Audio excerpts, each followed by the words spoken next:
अस्सलाम वालेकुम स्टूडेंट्स, उम्मीद है आप सब लोग खैर आफियत से होंगे। वालेकुम अस्सलाम सर। सर आप कैसे हैं? अल्हम्दुलिल्लाह। In the previous lecture, we have discussed the concept of nominal GDP versus real GDP.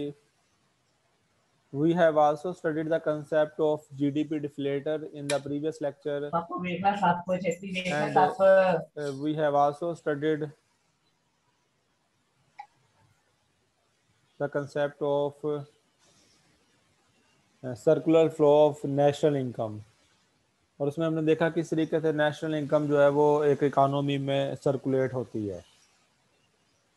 And today we are going to start the very next topic, that is measurement of GDP. क्या ये हमने study कर लिया है? आप मुझे बताएंगे last हमने कहाँ तक पढ़ा है?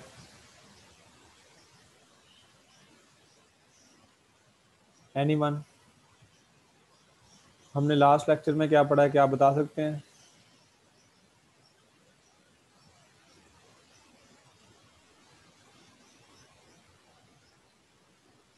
सर हम लोगों ने वेरियस कॉन्सेप्ट ऑफ इनकम पढ़े थे। मेजरमेंट तो नहीं पढ़ी ना? No sir. Alright, today we are going to discuss the next concept, that is measurement of GDP. हमने लास्ट लेक्चर में डिफरेंट कंसेप्ट ऑफ जीडीपी भी पढ़ लिया है, difference between real GDP, nominal GDP and circular flow of national income.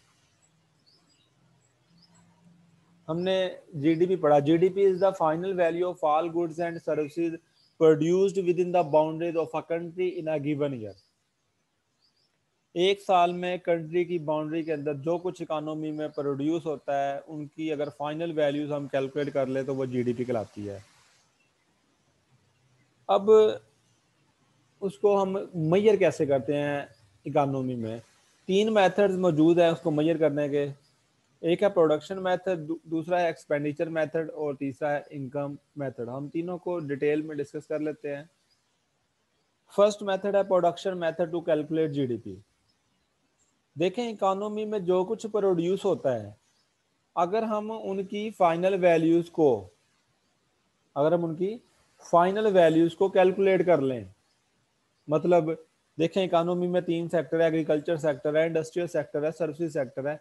इन तीनों sector में आगे जितनी commodities, goods and services produce हो रही हैं, उनकी जितनी क्वांटिटी प्रोड्यूस हो रही है और जो उनकी फाइनल प्राइसेस हैं, उन दोनों को मल्टीप्लाई करेंगे तो टोटल वैल्यूज आ जाएगा। मतलब वीट है, लेट्स सपोज के 500 टन जो है वो वीट प्रोड्यूस हो रही है और उसकी फाइनल प्राइस जो है वो लेट्स सपोज 5000 पर टन है, तो उनकी जो टोटल वैल्यू आ गई है ये तकरीबन चले 25 लाख आ गई है। तो ये जो है ये क्या बन गया है, ये मतलब वीट जो है वो कितनी वैल्यू की प्रोड्यूस हुई है एक साल में इकोनॉमी में। ठीक है, इसी तरह अदर कमोडिटीज है, कॉटन है, राइस है, इसी तरह इंडस्ट्रियल सेक्टर में है, सर्विसेज सेक्टर में है। तो जितनी क्वांटिटी प्रोड्यूस हुई है जो उसकी प्राइस है, दोनों को मल्टीप्लाई करेंगे तो टोटल वैल्यूज निकल आएगा। अगर आप इन तमाम टोटल वैल्यूज को ऐड अप कर दे तो जीडीपी कैलकुलेट हो जाएगी। ये कहलाता है प्रोडक्शन मेथड। अगर आप अपनी स्क्रीन पर देखें तो वहां पे एक टेबल मेंशन है। फर्स्ट टेबल के कॉलम में आप देखें तो सर, जी बेटा, आपकी स्क्रीन नहीं शो हो रही। स्क्रीन नहीं शो हो रही? हो रही है, हमें तो दोबारा कर हाँ अब स्टार्ट हुई है,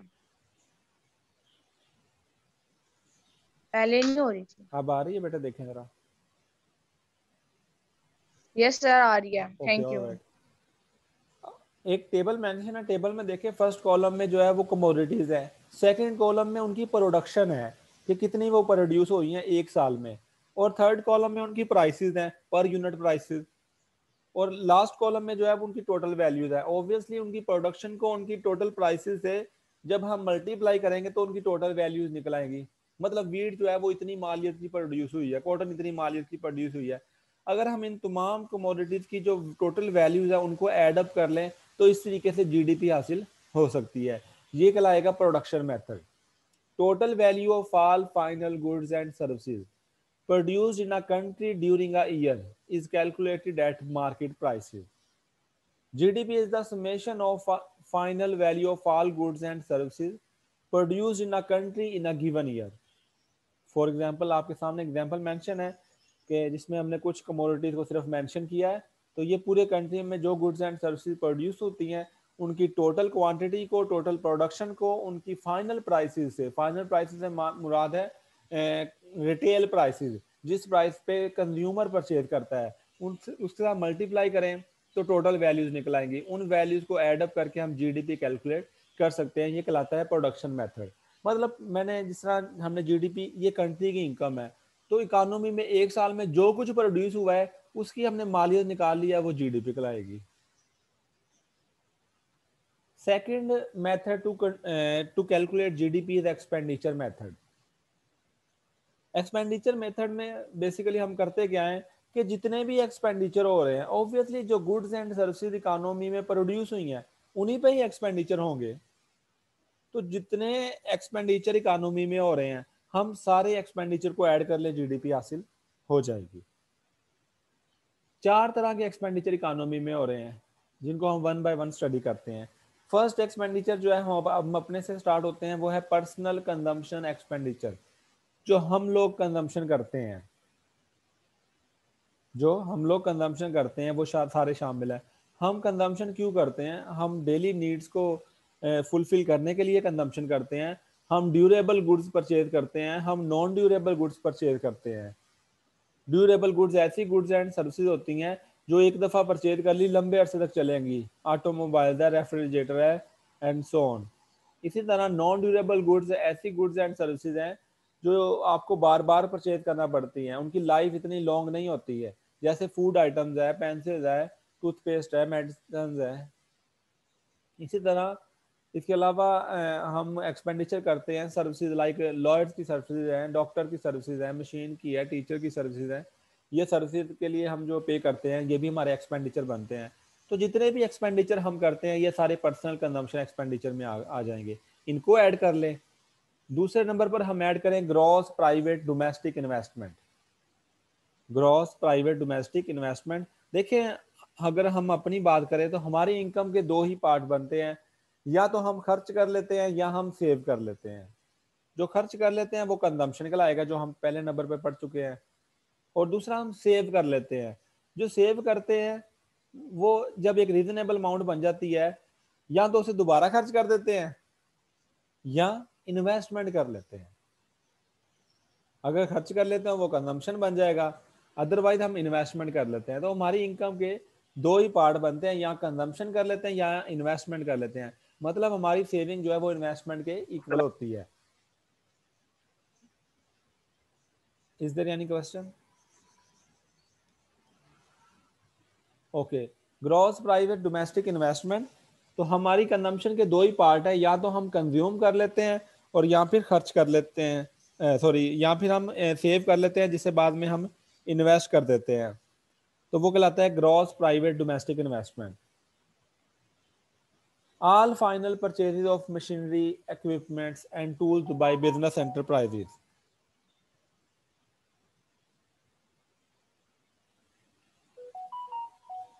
ये आप लोग जब अब अपनी अटेंडेंस मार्क करते हैं प्लीज़ कमेंट करने की ज़रूरत नहीं होती, काफ़ी दफ़ा कह चुका हूँ।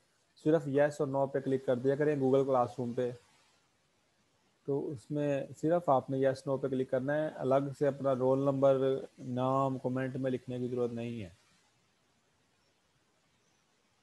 कोई कंस्ट्रक्शन एक्सपेंडिचर, आपने कोई शॉप परचेज कर लिया, कोई बिजनेस स्टार्ट कर लिया है, ये सारा जो है वो प्राइवेट डोमेस्टिक इन्वेस्टमेंट कहलाती है। प्राइवेट इन्वेस्टमेंट, पब्लिक इन्वेस्टमेंट, दोनों में डिफरेंस आपको पता होना चाहिए। प्राइवेट इन्वेस्टमेंट है जो हम करते हैं, पब्लिक इन्वेस्टमेंट जो गवर्नमेंट की तरफ से की जाती है। Gross investment versus net investment, यहाँ पे ग्रॉस इन्वेस्टमेंट ऐड की जा रही है। इन दोनों में डिफरेंस आपको क्लियर होना चाहिए, because net investment is equal to gross investment minus depreciation allowance. मतलब ग्रॉस इन्वेस्टमेंट में डेप्रिसिएशन अलाउंस शामिल होता है, ठीक है। तो नेट इन्वेस्टमेंट अगर निकालनी हो तो उसमें फिर ग्रॉस इन्वेस्टमेंट में से डेप्रिसिएशन अलाउंस माइनस करना पड़ता है। तो यहाँ पे ये एक्चुअली ये ग्रॉस प्राइवेट डोमेस्टिक इन्वेस्टमेंट जो लिखा है, तो यहाँ पे ये जो नीचे ग्रॉस को एक्सप्लेन करना किया है और प्राइवेट वर्ड को भी एक्सप्लेन किया गया है। तो ये हमारे दूसरे एक्सपेंडिचर है, तो इसको भी ऐड कर लें।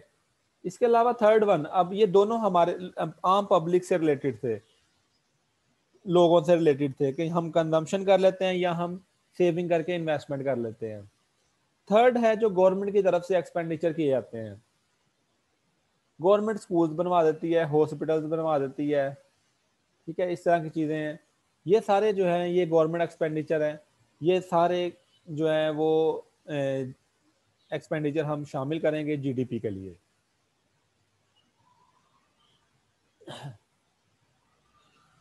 और ऑब्वियसली अगर कोई गवर्नमेंट फ्री में एक्सपेंडिचर करती है विदाउट एनी प्रोडक्शन, तो वो ट्रांसफर पेमेंट कहलाती है, वो जीडीपी में शामिल नहीं होती।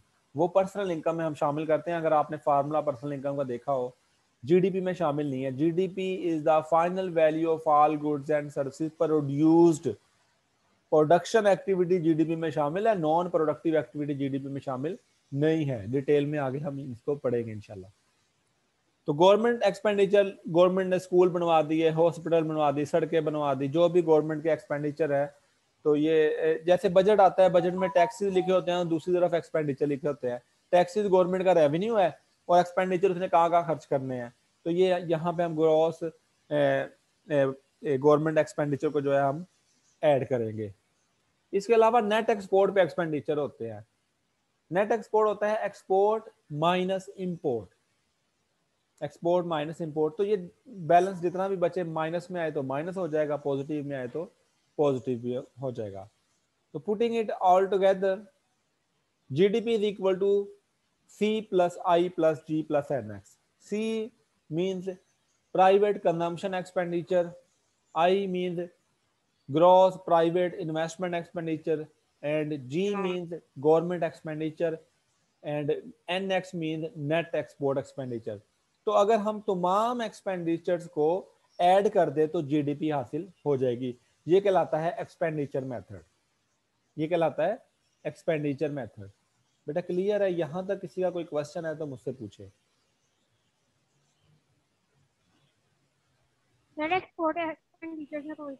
एक्सपोर्ट को ऐड कर रहे हैं और इंपोर्ट को माइनस कर रहे हैं, क्योंकि इंपोर्ट तो किसी और कंट्री की प्रोडक्शन है ना, हम इंपोर्ट कर रहे हैं, वो पाकिस्तान की प्रोडक्शन नहीं है, ठीक है। तो उस पे एक्सपेंडिचर कर रहे हैं, वो पाकिस्तान की प्रोडक्शन नहीं है, वो किसी और की प्रोडक्शन है, किसी और कंट्री की, तो जीडीपी में वो ऐड नहीं होगी। क्लियर है बेटा? इंपोर्ट को माइनस किया है, एक्सपोर्ट को ऐड किया है। एक्सपोर्ट जो मतलब हम गुड्स एंड सर्विसेज बाहर के कंट्री को सेल करते हैं, वो एक्सपोर्ट कहलाती हैं, बरामदाद। और इंपोर्ट जो हम गुड्स एंड सर्विसेज बाहर से खरीदते हैं, वो इंपोर्ट कहलाती हैं। इसमें गुड्स और सर्विसेज दोनों शामिल होती हैं। जैसे मैं बाहर के कंट्री में जाता हूँ, वहाँ पे किसी होटल में स्टे करता हूँ, ठीक है, और पैसे खर्चता हूँ, ये सर्विसेज है, मैंने होटल की सर्विसेज ली है, मैंने उनको पे किया, ये इंपोर्ट्स में शामिल होगा, ठीक है। या मैंने पाकिस्तान में रहते हुए गाड़ी को बाहर की परचेज की, इंपोर्ट किया है, तो वो ये इंपोर्ट्स में शामिल होगा। और एक्सपोर्ट क्या है? बरामदाद। हम अपने कंट्री से कुछ चीज़ें सेल करते हैं दूसरे कंट्री को, वो एक्सपोर्ट कहलाती हैं। या कि बाहर के कंट्री की क्रिकेट टीम पाकिस्तान में आती है, पाकिस्तान के होटल्स में स्टे करती हैं, इधर उनको पे करती हैं, तो वो ये भी हमारी एक्सपोर्ट्स कहलाएगी। जिसमें रेवेन्यू अर्न हो बाहर के कंट्री से आए, वो एक्सपोर्ट है, जिसमें हम खर्च करें वो इंपोर्ट है। क्लियर है बेटा? Third approach to calculate GDP is income approach. Income approach के जरिए पहले हम नेशनल इनकम कैलकुलेट करेंगे और फिर नेशनल इनकम से जो है वो जीडीपी की तरफ चले जाएंगे। अब देखें, तीनों मेथड एक ही चीज कैलकुलेट कर रहे हैं। अब देखें, हम चाहे इकोनॉमी में जो कुछ प्रोड्यूस हो रहा है उसकी फाइनल वैल्यूज निकालें, वो भी जीडीपी कहलाएगी। और अगर अब देखें जो प्रोड्यूस हुआ है उसी पे खर्च होगा। अगर हम तमाम लोगों के एक्सपेंडिचर कैलकुलेट कर लें तो वो भी जीडीपी कहलाएगी। अब देखें, मैं मोबाइल फोन परचेज करता हूँ, ये मेरे एक्सपेंडिचर हैं। मैंने मोबाइल फोन परचेज किया, मार्केट में गया हूँ, 35,000 रुपया शॉपकीपर को दिया है, मोबाइल फोन ले लिया, मेरे एक्सपेंडिचर थे। उस शख्स की इनकम बन गए, फिर आगे उसके एक्सपेंडिचर किसी और की इनकम बन जाएंगे, फिर उसके एक्सपेंडिचर किसी और की इनकम बन जाएंगे। तो चाहे आप सारी प्रोडक्शन को ऐड कर लो, चाहे आप सबके एक्सपेंडिचर को ऐड कर लो, चाहे आप सबकी इनकम को ऐड कर लो, जीडीपी कैलकुलेट हो जाएगी। तो इनकम अप्रोच में पहले हम नेशनल इनकम कैलकुलेट करते हैं, उसके जरिए फिर हम जो है वो जीडीपी पे जाते हैं। National income is the total money value of all income received by productive person enterprises in the country during the year. The net income payment received by all citizens of a country in a particular year are added up. Net incomes are accurate to all factors of production. अब देखें ये वही definition है जो आप पहले national income की पढ़ चुके हैं प्रीवियस लेक्चर्स में, वही चीज़ यहाँ पे आप मेंशन कर सकते हैं। अब देखें जहाँ जहाँ से इनकम आ रही है, मतलब फैक्टर्स ऑफ प्रोडक्शन की मदद से इनकम अर्न करते हैं ना, जहाँ जहाँ से इनकम आ रही है उन सबको ऐड करते हैं, जीडीपी कैलकुलेट हो जाएगी। उन इनकम्स के नेम, फर्स्ट है कंपनसेशन ऑफ एम्प्लॉयज, मतलब जैसे लेबर हम प्रोवाइड करते हैं तो हमें उसकी वेजेस मिलती है या सैलरी मिलती है, एक ही चीज़ है ना, या गवर्नमेंट एम्प्लॉयज को उनकी सैलरी मिलती है, ये सारी कंपनसेशन ऑफ एम्प्लॉयज कहलाती है, इसको ऐड कर लें। दूसरे नंबर पर रेंट, रेंट को ऐड कर ले, किसी के पास लैंड है, लैंड उसने रेंट पे दी, उसकी इनकम बन गई, रेंट को ऐड कर लें। किसी के पास कैपिटल है, उसने कैपिटल दिया हुआ है, बैंक में रखवाया हुआ या वैसे इनफॉर्मल वे में दिया हुआ है, उस पर इंटरेस्ट ले रहा है, वो इंटरेस्ट उसकी इनकम बन रही है, तो इंटरेस्ट को ऐड कर लें। इसके अलावा है प्रोप्राइटर्स इनकम। प्रोप्राइटर इनकम को हमने जो है वो प्रॉफिट को बेसिकली दो पार्ट्स में डिवाइड कर दिया है, एक प्रोप्राइटर इनकम है और दूसरा कॉर्पोरेट प्रॉफिट, दोनों मेंशन है। ये बेसिकली है क्या है, प्रॉफिट, दोनों ही प्रॉफिट है, दोनों ही प्रॉफिट है। एक्चुअली हमने प्रोप्राइटर इनकम किसी एक इंडिविजुअल को कहा हुआ है, और कॉर्पोरेट अगर कोई मिलकर कॉर्पोरेशन बना के फंड वगैरह बनाकर जो है वो प्रॉफिट अर्न किया जा रहा है। मतलब एक बंदा दुकान चला रहा था अकेला, तो वो प्रोप्राइटर इनकम, उसका प्रॉफिट प्रोप्राइटर इनकम कहलाएगा, अकेले बंदे का प्रॉफिट है। और अगर एक कंपनी बनाई हुई है मिलकर सब लोगों ने हैं, कोई 5, 10, 20 लोगों ने मिलकर कॉर्पोरेशन चला रहे हैं, तो वो कॉर्पोरेट प्रॉफिट लाएगा। ये दोनों है प्रॉफिट ही। प्रोप्राइटर इनकम को मैं एक्सप्लेन कर दिया है। Corporate profit are the earning of corporation. Corporate profit are subdivided into 3 categories. ये सारी चीजें इसमें शामिल होंगी। कॉर्पोरेट इनकम टैक्स ऑब्वियसली शामिल है, डिविडेंड्स भी शामिल है, स्टेक होल्डर्स का जो कंट्रीब्यूशन है वो शामिल है, undistributed corporate profit, retained earning शामिल है। मतलब अनडिस्ट्रीब्यूटेड कॉर्पोरेट प्रॉफिट का मतलब है कि जो एम्प्लॉयज में डिस्ट्रीब्यूट करना होता है, लेकिन वो कॉर्पोरेशन फिलहाल करती नहीं है, अपने बिजनेस में ही लगाती रहती है। वो जब आदमी जॉब छोड़ता है उस वक्त उसको लमसम अमाउंट जो है वो पे कर देती है, तो ये अनडिस्ट्रीब्यूटेड कॉर्पोरेट प्रॉफिट कहलाता है। तो कॉर्पोरेशन प्रॉफिट टोटल यहाँ पे शामिल है। अब इसके अलावा ये 6 पॉइंट है, ये भी शामिल है 6 पॉइंट। ये है taxes on production and imports. मैं इसको एक्सप्लेन करने से पहले ये बताना चाहता हूं, हम नेशनल इनकम को कैलकुलेट कर रहे हैं इनकम अप्रोच के जरिए। अब इनकम अप्रोच में मैंने कहा है कि जहां जहां से इनकम आ रही है सबको ऐड कर दो, जीडीपी हासिल हो जाएगी। अब जो पहले 5 पॉइंट डिस्कस किए हैं वो सारे समझ आते हैं कि एम्प्लॉयज को वेजेस आ रही हैं, लैंड, लेबर, कैपिटल, एंटरप्रेन्योर, उनके रिवार्ड्स हैं, कंपनसेशन ऑफ एम्प्लॉयज मतलब वेजेस है, फिर रेंट है, फिर इंटरेस्ट है, और फिर प्रॉफिट है। प्रॉफिट वो दोनों है, मतलब प्रोप्राइटर इनकम भी प्रॉफिट है और कॉर्पोरेट प्रॉफिट भी प्रॉफिट है। वो इंडिविजुअल का है, वो कॉर्पोरेशन का है। अब इसके अलावा हमने क्या ऐड किया है, taxes on production and imports. यहाँ पे टैक्सेस को अलग से क्यों ऐड किया गया है, ये एक क्वेश्चन रेज होता है। मैं इसको आंसर करना चाहता हूँ कि टैक्सेस को अलग से ऐड क्यों किया गया है। आप देखें कि जिस तरह मैंने कहा कि मैंने मार्केट गया हूं, मैंने 35,000 का मोबाइल लिया है, मैंने उसे 35,000 दिया है, मोबाइल फोन परचेज कर लिया है। अब इसमें ऑब्वियसली जीएसटी शामिल था, इसमें जीएसटी शामिल था। आप ये कह लें कि वो मैंने फ्रेंचाइज कंपनी से जाकर लिया है, कंपनी की जो शॉप्स होती हैं, डीलरशिप है, मैंने वहां से लिया है। ऑब्वियसली कंपनी ने वो आगे जीएसटी गवर्नमेंट को पे करना है। अब मैंने वो 35,000 का पे किया, लेट्स सपोज वो है 30,000 प्लस 5,000 जीएसटी है। अब अगर कंपनी से मेरे तो 35,000 एक्सपेंडिचर थे, जब हम एक्सपेंडिचर मेथड के जरिए जीडीपी कैलकुलेट कर रहे होंगे तो वो 35,000 ऐड होंगे, प्रोडक्शन मेथड के जरिए कर रहे होंगे तब भी वो 35,000 फाइनल वैल्यू शामिल होगी जिस पे कंज्यूमर परचेज कर रहा है। अगर इनकम मेथड, अब कंपनी से पूछा जाए कि आपकी कितनी इनकम बनी है, वो कंपनी कहेगी 30,000 क्योंकि 5,000 तो जीएसटी था, वो हमने गवर्नमेंट को पे कर दिया।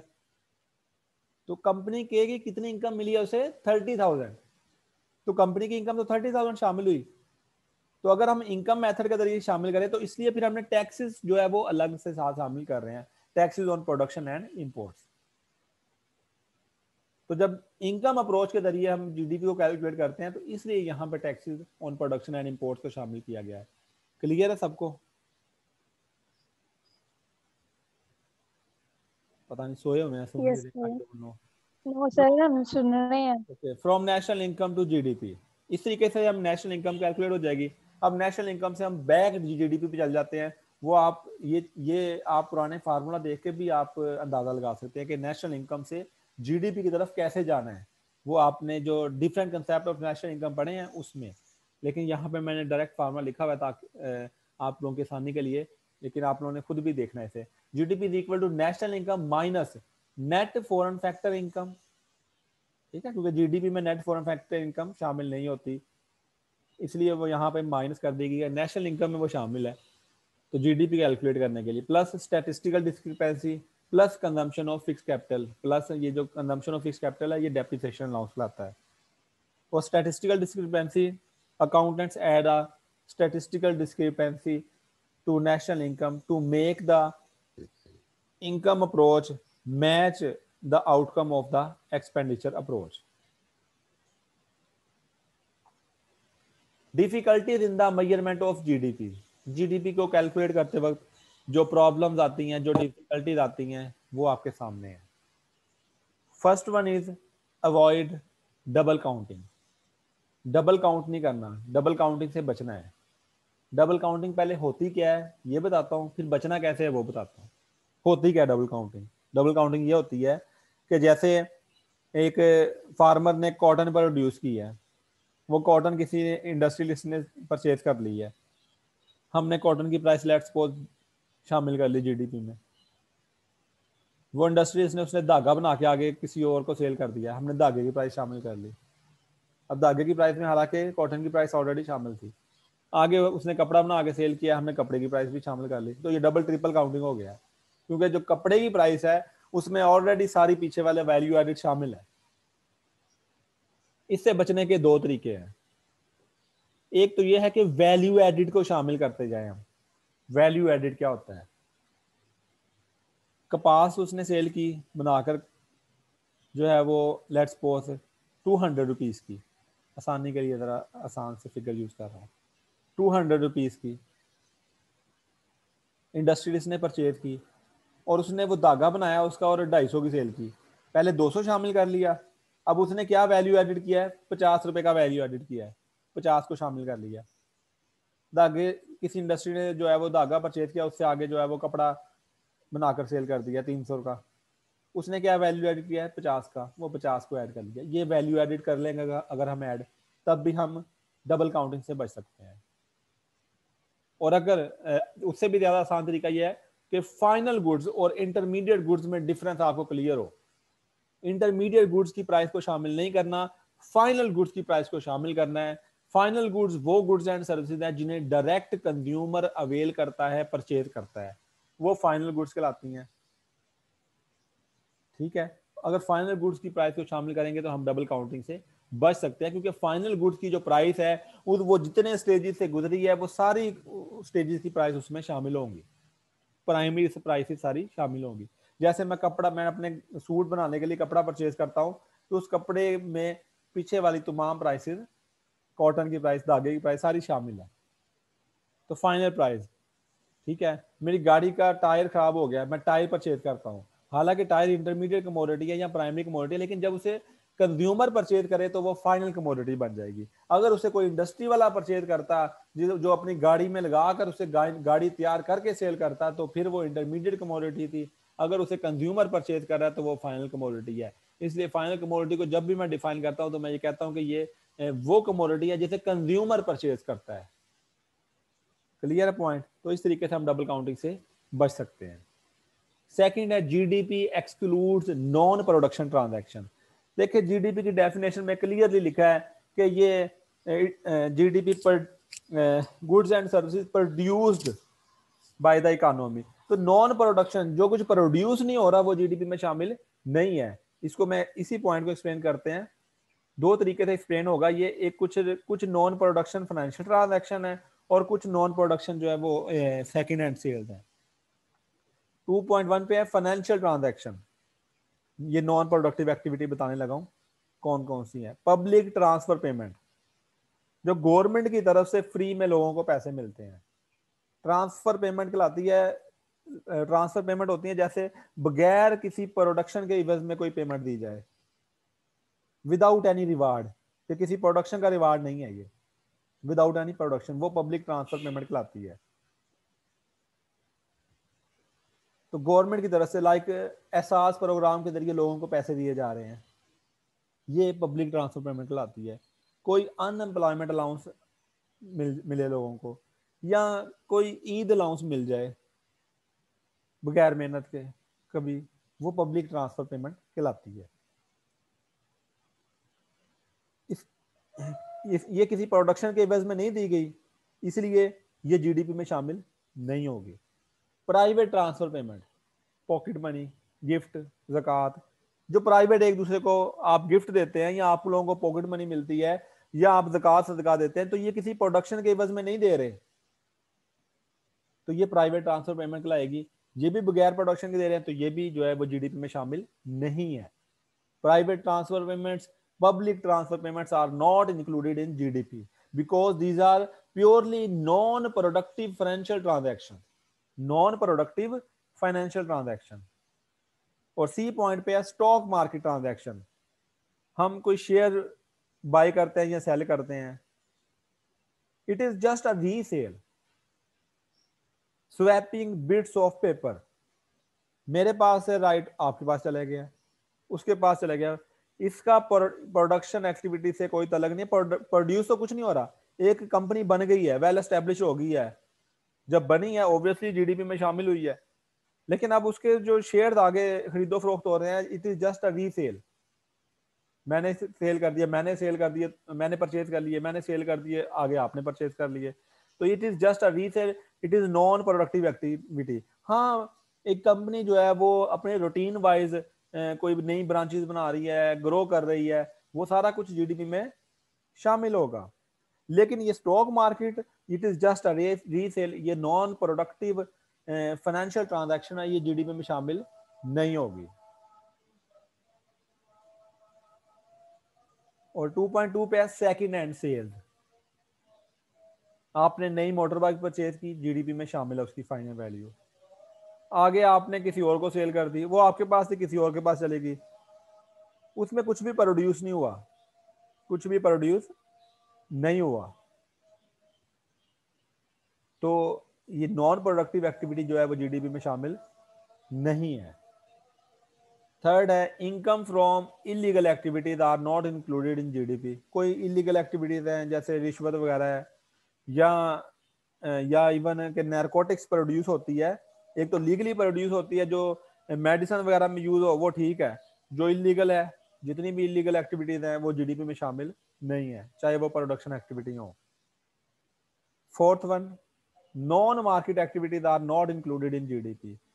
ऐसी एक्टिविटीज जो पेड ना हो, नॉन मार्केट एक्टिविटीज कहलाती हैं। जैसे हमने अपने घर में कोई लॉन में जो है वो सब्जियां उगाई हुई हैं, हम उन्हें खा पी लेते हैं, यूज कर लेते हैं, अपने मुर्गियां रखी हुई हैं, अंडे दे रही हैं, ठीक है, उनको हम सेल नहीं करते, अपने घर के यूज करते हैं, ये नॉन मार्केट एक्टिविटीज कहलाती हैं। आप अपने घर में बहन भाई को पढ़ाते हैं फ्री में, ये नॉन मार्केट एक्टिविटी कहलाती है। अगर ट्यूशन सेंटर खोला है तो वो जीडीपी में शामिल है, पेड एक्टिविटी शामिल है, तो ये नॉन मार्केट एक्टिविटीज कहलाती हैं, ये जीडीपी में शामिल नहीं है। So these are the precautions that must be adopted while measuring GDP. ये आपके सामने एक क्वेश्चन है, आपकी असाइनमेंट है, ये क्वेश्चन आपने सॉल्व करना है और क्वेश्चन सॉल्व करके आपने जो है वो मुझे असाइनमेंट सबमिट करवानी है। इसकी जो डेट है फाइनल वो फ्राइडे तक है। मैं गूगल क्लासरूम पे इसे अपलोड करूँगा, वहीं पे सबमिट होगी। यहाँ तक कोई क्वेश्चन है? ये रेफरेंस है आज का लेक्चर का। स्लाइड्स भी शेयर कर दूंगा, लेकिन आपने साथ में बुक ज़रूर कंसल्ट करनी है। यहाँ तक कोई क्वेश्चन है आप लोगों का तो आप मुझसे पूछ सकते हैं।